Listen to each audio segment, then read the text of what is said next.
Greetings from Tenerife. Today I'm going on a short trip with this camper van to a couple of beautiful places. I'm staying overnight in a ghost town and I'm taking a closer look at this build. Join me.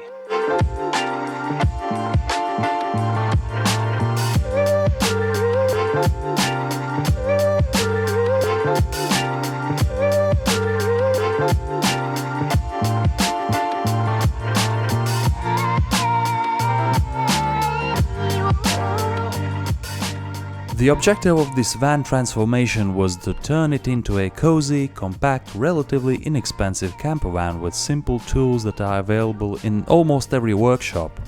And the owner succeeded.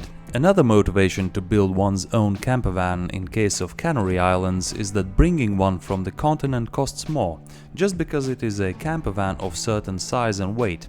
So it is cheaper to bring a small cargo van and transform it after disembarking. So if you are starting with a cargo van, most probably you'll get two doors, one from the side, one from the back. But in standard, it didn't get the windows. These were custom made order in a welding shop, and also there is a round window at the back to at least give some light during the day. One Life gives you avocados make window covers. For the square window blinds, a cloth with sewn-in magnets is used, simple, inexpensive and effective. And when it does get dark, the LEDs give some romantic and power-saving illumination. Timberboard cladding covers up wires, metal, insulation nicely, creates pleasant atmosphere and is simple to work with. Only a saw, a drill and a screwdriver are necessary to create all the interior structures, plus it has a nice property of not rattling too much if firmly joined. One peculiarity about technical inspection, at least in Spain, is that to register a van that has been converted into a motorhome, the interior structure bolts must go through the floor. It apparently doesn't matter if the nut is tightened or not. To make use of the full width of the van for the mattress, it has to be raised above the wheel arches, and space underneath remains free for camping gear and alcohol. Apart from mattress, we have a fridge and a shower. It is operated by pumping up the pressure and it is not depending on power. And the fridge is powered by 12-volt socket in the wall. The van has an extra battery which makes sure that you don't get stranded even if you have used it for a night. And there is a sun battery on the roof which regenerates some extra energy while stationary. Overall, a pretty compact setup with all the essentials, except for one. The toilet. But using other people's yards, filling stations and unlocked stairwells avoids having to deal with unpleasant maintenance, smells and frees up some space. So maybe the only drawback here is the low ceiling. At least I'm 1.90 m and I cannot sit straight and, for instance, work on the laptop. So maybe a higher ceiling van is a nice option. But for sleeping, it's perfect. It is 190 centimeters long and 140 wide, so it is perfectly fine for two relatively tall persons. Alright, enough talking, let's go exploring. First destination, Anaga Mountains. So right now I'm really focusing on not scratching the cars because the overall dimensions of this van is a lot larger than motorcycle or a cabrio, and on these very narrow twisty roads with cars parked at the sides, it is really difficult actually to maneuver. But yeah, I think it will be 10 minutes of adaptation to these overall dimensions and it should be fine.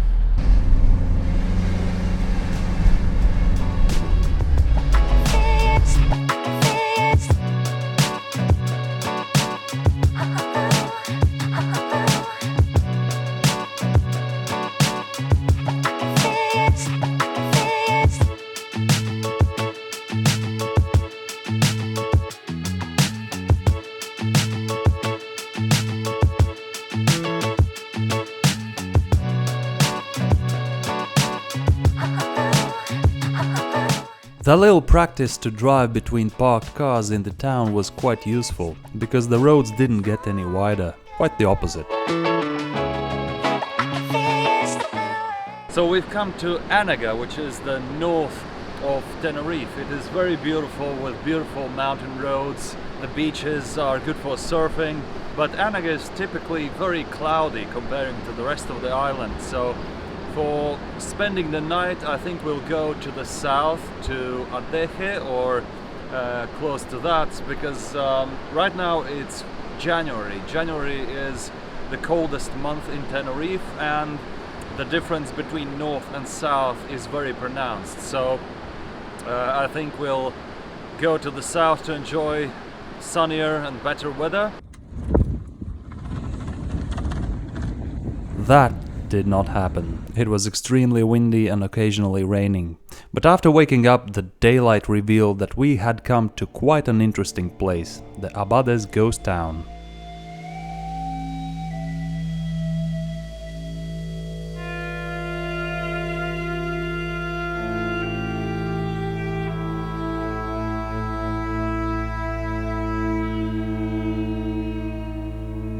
So here we are in the leprosy clinic, and interestingly it was starting to be constructed in 1940s. But before they finished in 1945, they discovered a cure for leprosy, so there was no longer reason to finish it, and only part of this 40-building complex was finished. In 1960s, military started using it as training ground, but basically it never really saw its real purpose. Very special vibe, very special atmosphere in this place. Definitely worth visiting if you are coming to Tenerife. It's not really mentioned in your typical tourism guide. And unfortunately, this territory now is partially closed. The police patrols around it and doesn't allow cars or campervans in. Unless it is something like this and you can sneak in. Or this.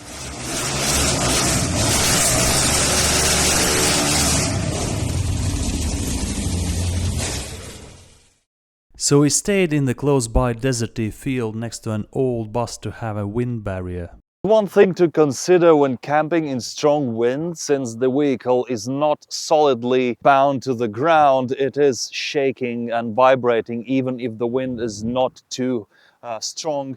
Especially with a van like this, the surface area of the side is relatively large, and if you park it with the side against the wind direction, it will shake the vehicle and you will feel it while sleeping.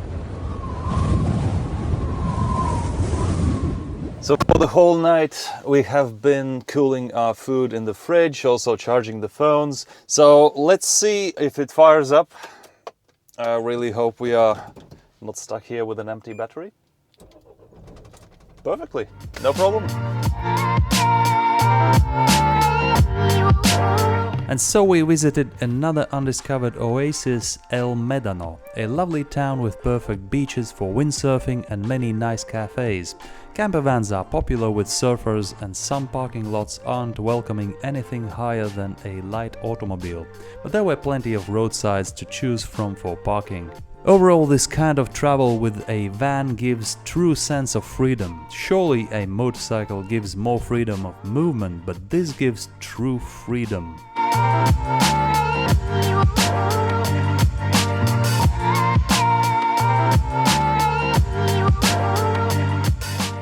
So don't miss my next videos, I am going to some very interesting places.